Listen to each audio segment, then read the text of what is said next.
Welcome to Maniac Movies updates Wednesday and Friday. Remember to like, share, and subscribe. And let's jump into one of Japan's most notorious horror films ever.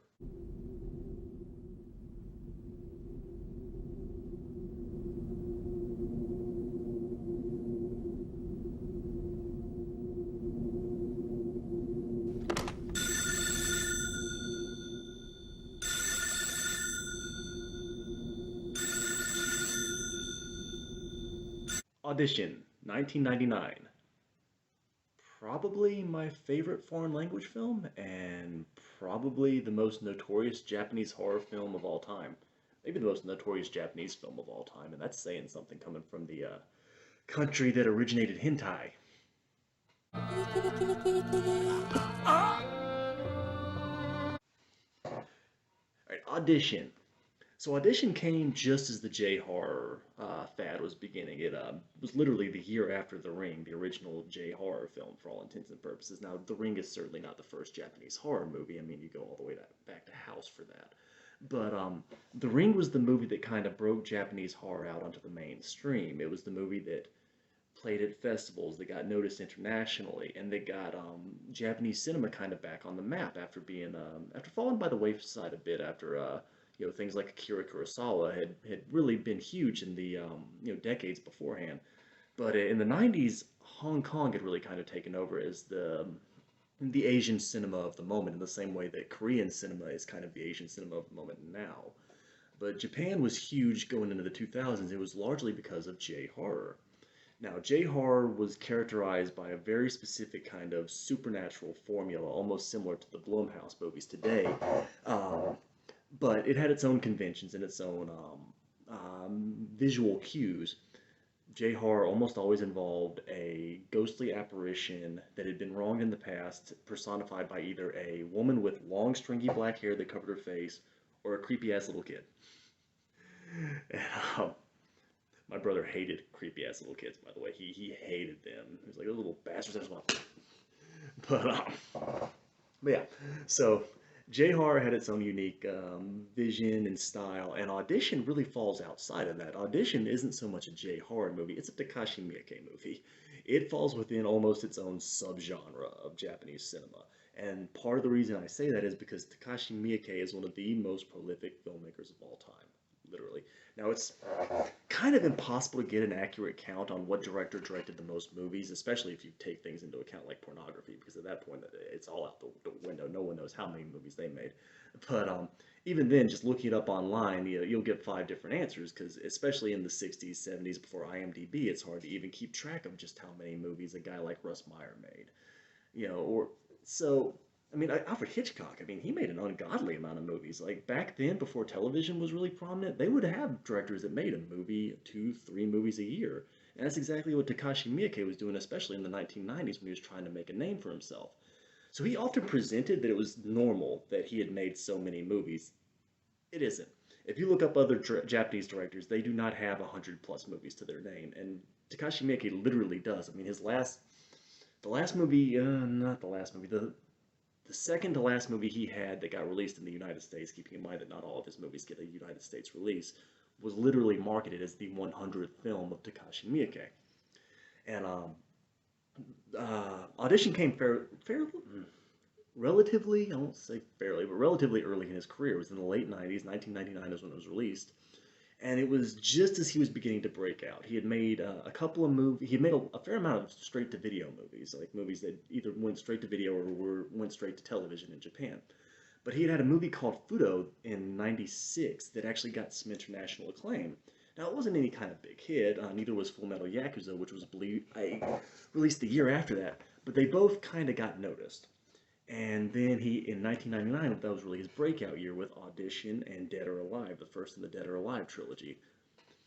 But Audition is still his best movie, and I'm just going to say that. Now, keeping in mind that I haven't seen all 105 feature films of his now, I believe, but I've seen a fair amount of his filmography, and I've read a good bit about it, and I feel fairly confident in saying that Audition is his best movie.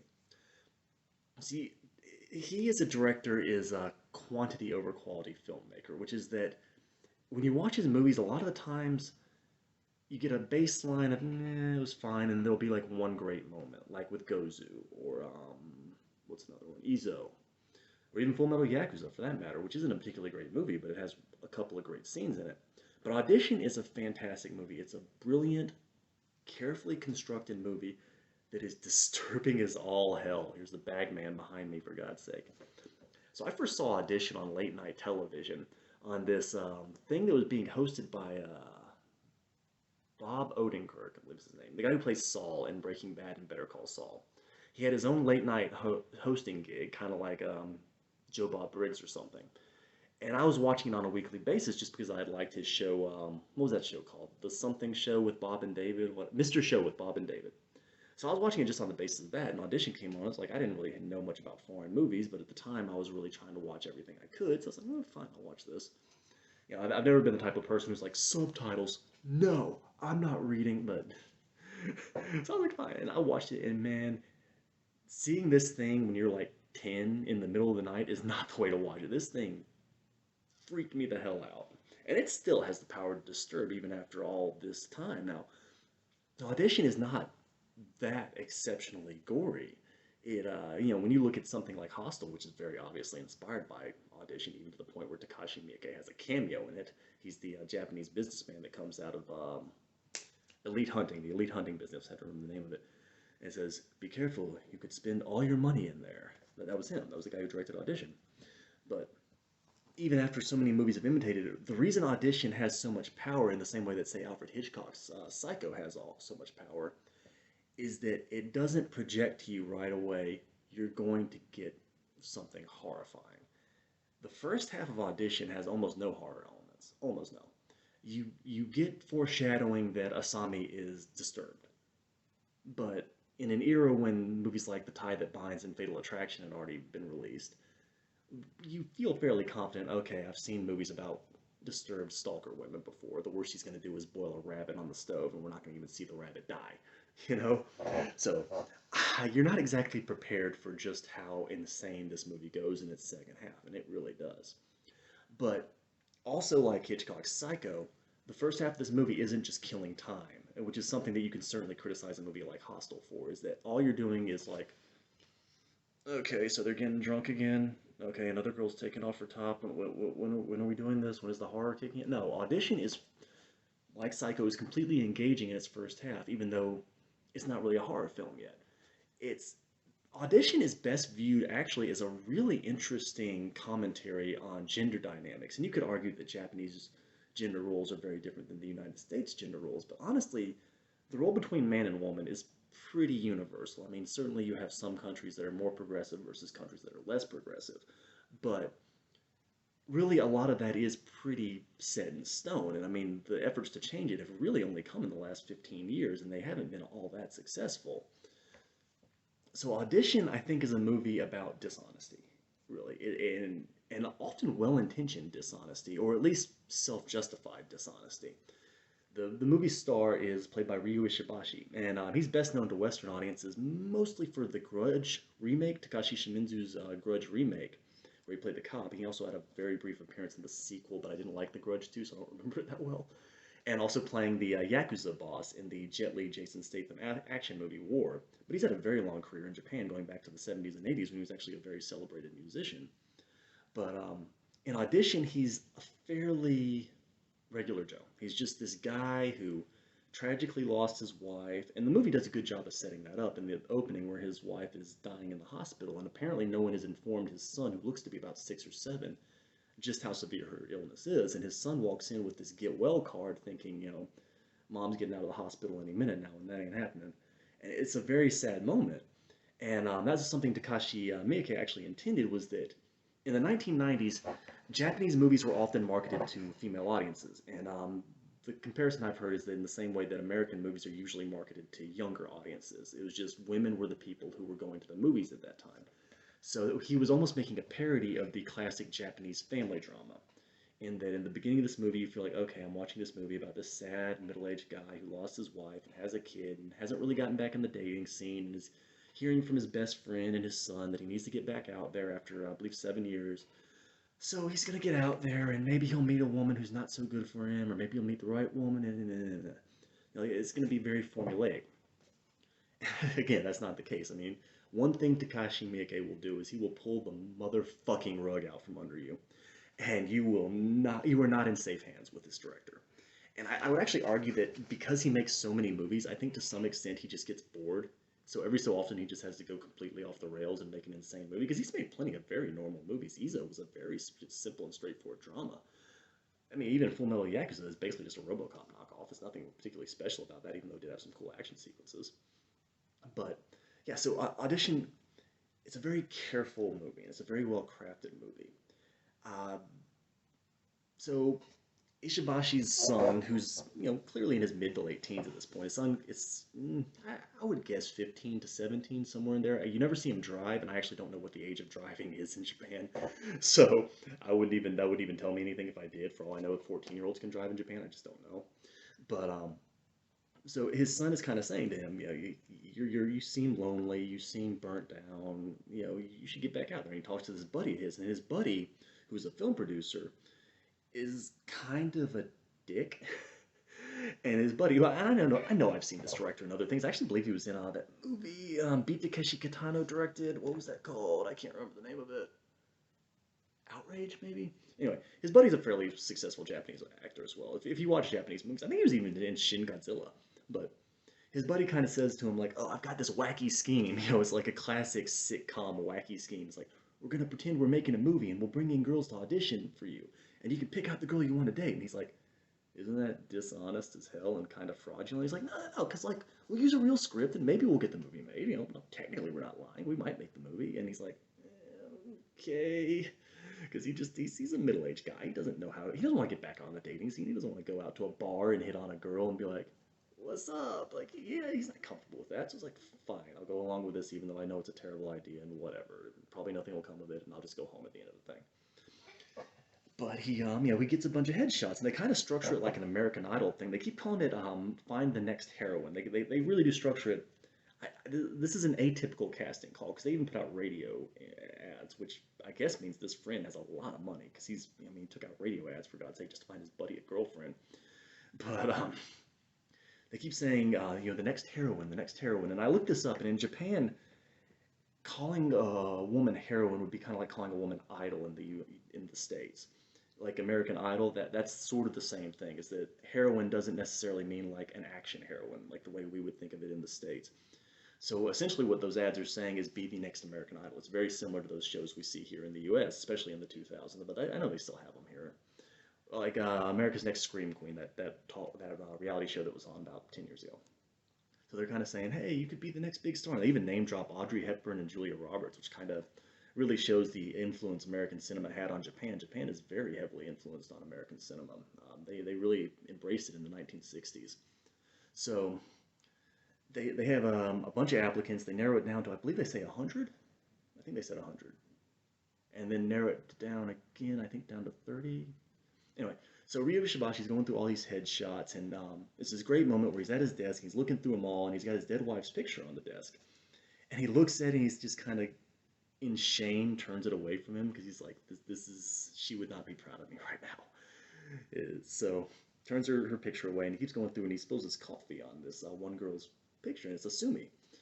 And she's kind of his ideal woman. He wanted a pretty girl, but he didn't want a gorgeous girl. He wanted a woman who was accomplished, but not a woman who was career-minded. Like all these, what he wanted was essentially a 7 out of 10. He didn't want a 10 out of 10.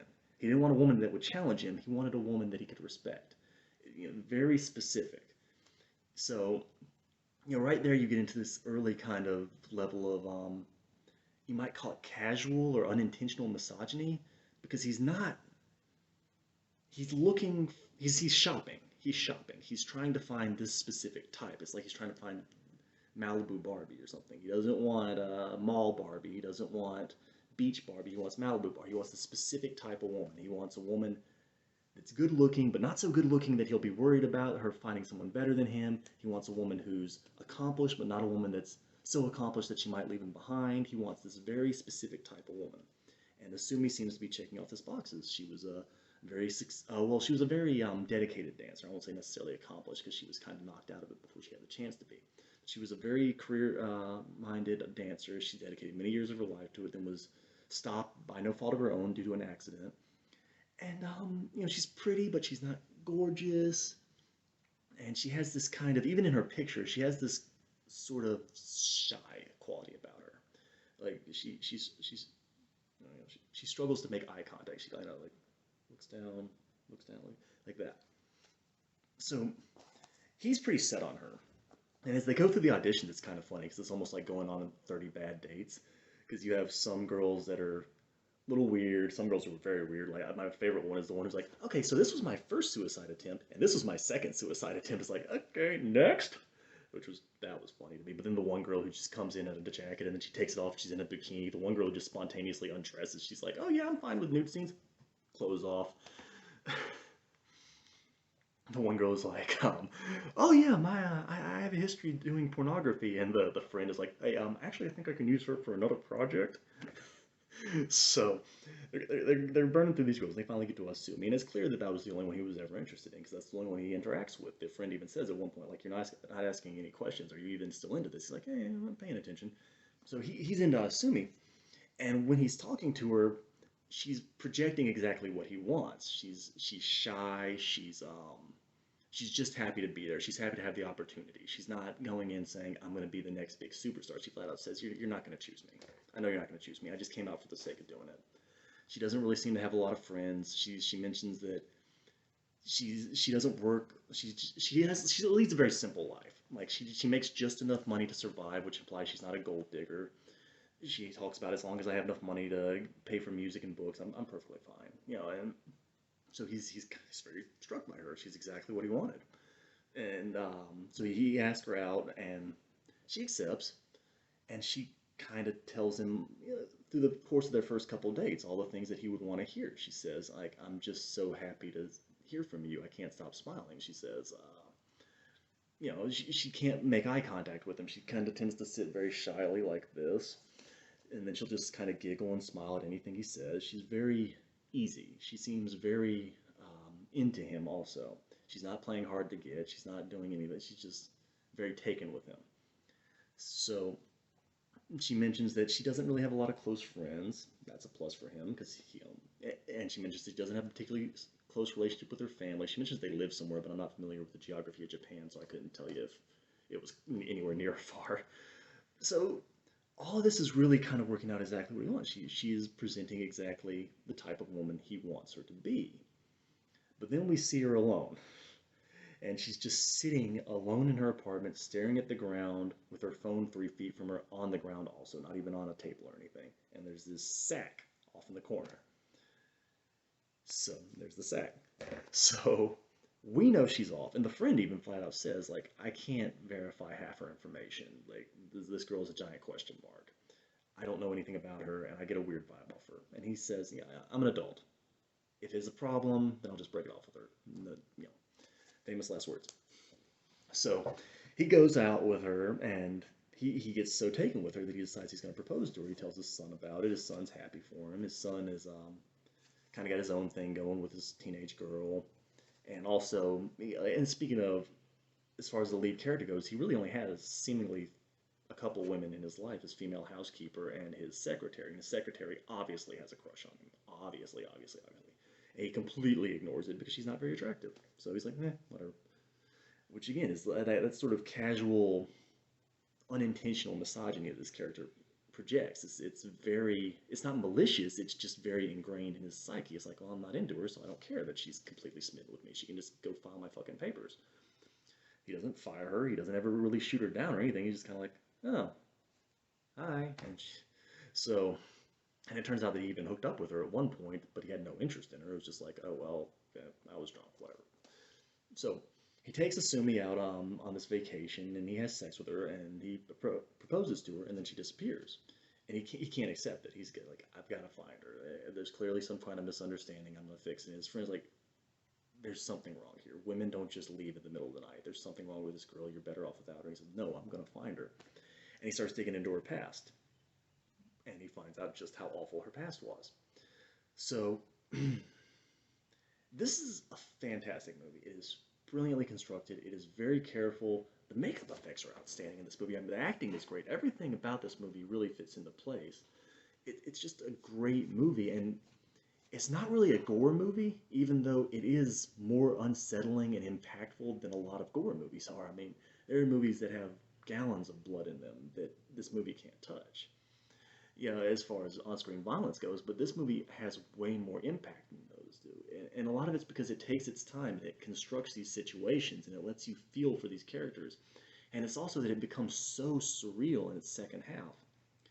So, heavy spoilers from here on out. Spoilers, spoilers, spoilers, spoilers. Okay, so Sumi breaks into his house, poisons him, and begins to torture him. And while this is happening, he's having all these hallucinations related to her past. This has led to a fan theory, some saying that everything that happens after they go on the vacation is a hallucination. None of it's real, it's all a dream. I don't think this is supported because we never go back to the movie doesn't end in the vacation room. The movie ends in his house, so I don't think that's accurate. But I do think that what we're seeing is a lot of things that he learned off camera are kind of passing through his head as he's been poisoned while he's being paralyzed. And he has apparently learned a great deal about her father, well, her stepfather, who was very sexually abusive to her, who mutilated her, who was a double amputee. He had lost both his feet. We never find out how, and that has clearly become part of her psyche. We find out what was in the bag, that it was her former employer's boyfriend that she kidnapped and she maimed and she cut out his tongue and she cut off his fingers and she cut off his feet and she feeds him her own vomit like a baby bird. This is a fucked up movie. So apparently that was the actress's actual vomit. She was a method actress and she insisted on doing that for real. So yay, that scene's hard to watch. But you know, and we learned that she killed her stepfather, and one of the greatest moments in all of that is when he starts imagining what it would have been like if she had been honest on their dates. If she had just come out and told him, oh, you know, my parents divorced when I was very young, I was sexually abused, I have these really gnarly scars on my thighs. And it's interesting because the entire relationship was built on deceit by its nature. Him lying about the project, him bringing her in for the audition for the express purpose of finding a girlfriend, and then her lying about everything, and her kind of just presenting the type of woman he wanted her to be. So that to me is really interesting in seeing how both genders kind of lie, but in different ways. And I think that's pretty accurate in that men will lie just to get their foot in the door, so to speak. Women will lie in a way to kind of make themselves more appealing to the man. You know, that old joke, every woman likes sports until you marry her. Like, you know.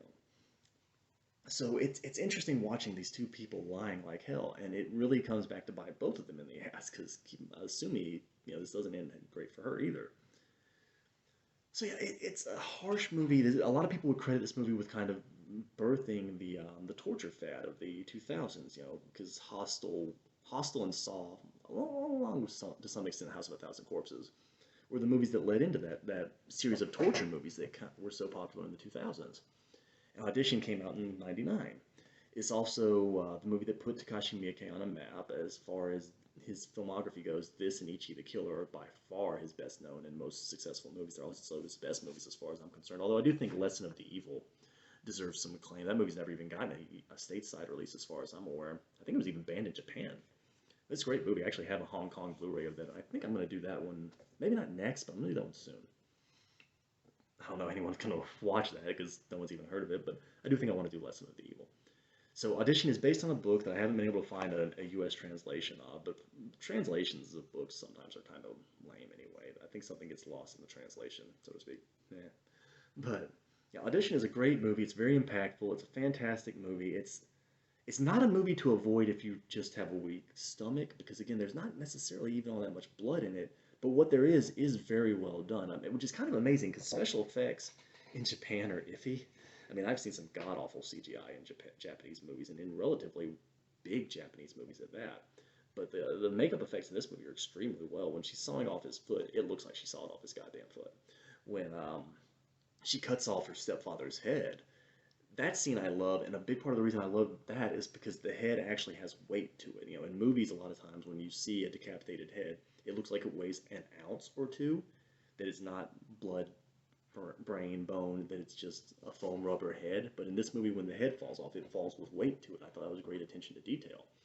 So there's this is such a carefully constructed movie, and there's so much care put into it that again, I wish Takashi Miike had made about a third as many movies as he did, and put this level of care into all of them, rather than trying to make 4 or 5 movies a year for so long. Now he slowed down in the last few years, but for a long time he was just trying to maintain this streak of I'm going to make as many movies as I possibly can, as opposed to making I'm going to make the best movies that I possibly can.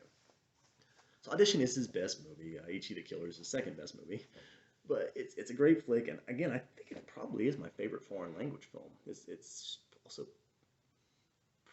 probably I don't know. It's certainly one of my favorite movies of the 1990s. Probably not my favorite, but one of them.